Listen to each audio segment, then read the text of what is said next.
नमस्कार, मी डॉक्टर आश्लेषा गोखले. संजीवन वेदा चॅनलवर तुमच्या सर्वांचं स्वागत आहे. नाक चोंदतंय का तुमचं? चोंदतंय का?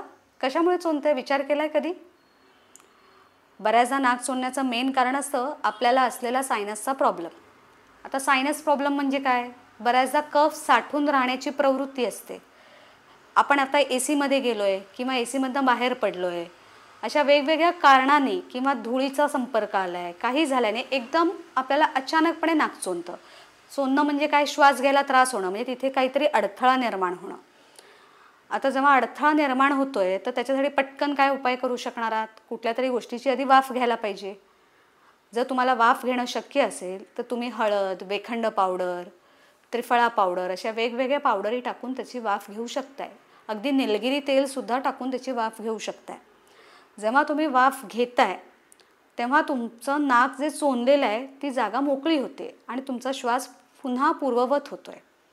पण तुम्ही विचार करा, जर तुमचं नाक चोंदतंय याचा अर्थ काय? तुम्हाला वारंवार होणारा कफाचा त्रास. आता कफाचा त्रास होतो म्हणजे काय होतो?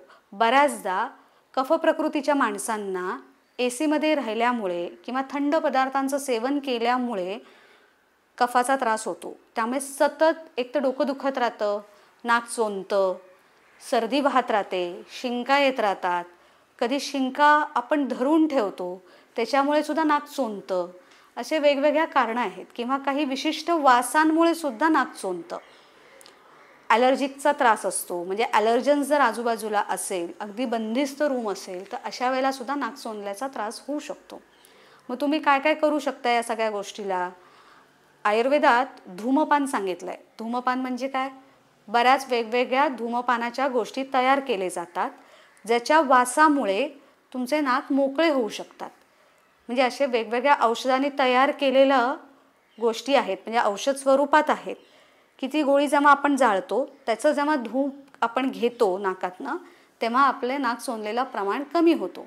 अशामध्ये एक तुम्हाला सिंपल उदाहरण द्यायचं झालं तर अगदी कापूर घ्या. कापराच्या वासाने सुद्धा आपल्याला बरं वाटतं. म्हणजे तुम्ही जवळ ठेवू शकताय, कापूर ठेवून घ्या, ओवा ठेवून घ्या, या सगळ्या गोष्टींनी तुम्ही शेकून घेतला आजूबाजूने तर तुम्हाला बरं वाटणार आहे.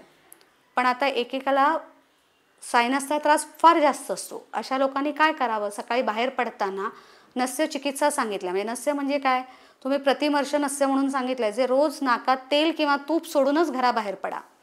मग नाक चोंदण्याचं प्रमाण तुमचं कमी राहील. म्हणजे तुम्ही विचार करा की तुम्हाला जर कफाचा त्रास कमी राहायला पाहिजे असेल तर तुमच्या रोजच्या लाईफस्टाईलमध्ये बदल करा. आहारामध्ये कफाचा प्रमाण कमी ठेवा. म्हणजे कफवर्धक आहार, उदाहरणार्थ आईस्क्रीम्स, मिल्कशेक, कोल्ड्रिंक्स, तेलकट पदार्थ, मसालेदार ह्याचं प्रमाण थोडं कमी ठेवा. रात्री फार उशिरात जेवू नका, ज्याच्याने कफाचं वाढण्याची प्रक्रिया जास्त असते. अन्नपचन नाही झालं तरी कफवृद्धी होत आहे. म्हणून तुम्ही लक्षात ठेवा, अन्नपचन आधी नीट व्हायला पाहिजे. म्हणजे सगळ्याचा मूळ कुठे आला? अन्नपचन. आणि तुम्ही जितक्या पोल्युटेड एरियामध्ये राहणार आहात, जितक्या केमिकल्सच्या जवळ राहणार आहात तेवढा त्रास वाढू शकतोय. मग अशा वेळेला तुम्ही ज्या खोलीत आहात, जिथे डस्ट आहे किंवा तुम्ही केमिकल्सच्या एरियात आहात तिकडे मास्क वापरा. म्हणजे तुम्हाला तेवढा त्रास कमी होत राहील. आता नाक चोंदतंय तर तुम्ही काय काय करू शकताय? स्टीम घेऊ शकताय, वाफ घेऊ शकताय. म्हणजे तुम्ही उदाहरणार्थ धूमपान करू शकताय. आता तुम्हाला औषधांमध्ये तुम्ही पोटातनं कफहर औषध घेऊ शकताय, पण आयुर्वेदिक सल्ल्याने घ्या. तुम्ही कफहर औषधं घेऊ शकताय, पण ह्यासाठी सुद्धा तुम्ही उठलात की लगेच जाऊन सीतोपलादी चूर्ण मार्केटमधनं आणून घेऊ नका. प्रॉपर वैद्याच्या सल्ल्यानुसारच औषधं घ्या. कारण सीतोपलादी चूर्ण मुलींना चालत नाही किंवा बायकांना चालत नाही. त्याच्यामागचे काही शास्त्रीय कारणं आहेत. त्यामुळे नीट वैद्याच्या सल्ल्यानुसार कोणत्या रोगात केव्हा घ्यावं हे ते बरोबर तुम्हाला सुचवू शकतील. त्यामुळे सल्ल्यानुसारच औषधं घ्या.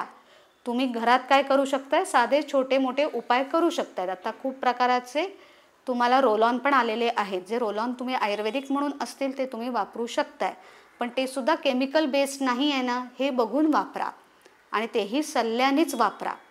शक्य तेवढं मी सांगेन की तुम्ही नॉर्मल ओवा आणि हळद या सगळ्या गोष्टींचा वापर करूनच तुमचं नाक चोंदण्याचा प्रकार कमी करून घ्या.